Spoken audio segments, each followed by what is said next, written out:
The structure of a social enterprise, or a business that works for a community, not shareholders. What if we've been thinking about social enterprises the wrong way? We often treat them as a special category, something separate from normal organisations, something with a different legal structure or a different purpose. But what if any organisation could become a social enterprise simply by changing how it operates? That's the idea I wish to explore. Most organisations today are designed to extract value. That's not a moral judgment, it's just how the system is set up. Money flows in, value is created, and then that value is directed somewhere, often away from the people who contribute to it. Over time, this leads to concentration of money, of ownership, of control, and you end up with a system where the outcomes are not aligned with the well-being of the people inside it. Now, when we talk about social enterprise, we usually define it by purpose. People say it exists for people and planet, not just profit. Well, that's a good starting point, but it's not enough, because an organisation can have a good purpose and still operate in an extractive way. So the real question becomes, what changes inside the system itself? In cellular economics, a social enterprise is not defined by intention, it's defined by structure. It's an organisation that sits inside a system where value circulates rather than accumulates, where the people who use the system also build ownership in it, and where capital is required to move rather than stay fixed in the hands of a few.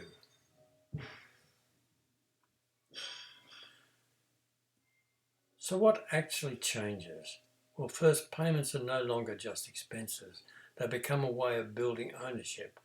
Second, ownership is not permanent and static. It must circulate.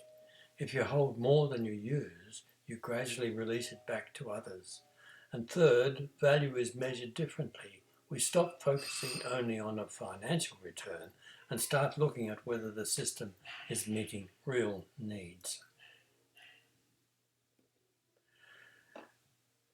Let me make this concrete. Take a house in a social enterprise. It has a $700,000 loan. The person needs an income of $244,000 a year for 20 years to live in it and pay it off. With a social enterprise, they need 25% of their income to live in the house and gain equity. With a $244,000 income, they will buy it within 8 years and their taxes may be reduced. This matters because it changes the direction of the economy. Instead of value being extracted, it stays within communities. Instead of people being permanent payers, they become participants and owners. Instead of needing constant growth to sustain needs, the system stabilizes itself. The important thing is that this is not theoretical. Any organisation can move in this direction. A government department can do it. Part of a bank can do it. A community group can do it. The legal structure might stay the same, but the rules inside it change. It is already happening. Examples include the UK, the USA, Canada and South Korea. And in Australia, most social organisations are in the form of cooperatives and mutual organisations, but they are being converted into shareholders' businesses at an alarming rate. So the shift is quite simple. We stop asking, is this organisation a social enterprise?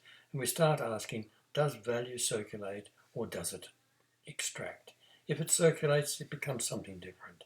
It becomes part of a system that builds well-being over time. And that's something we can design. And circular economics provides the way.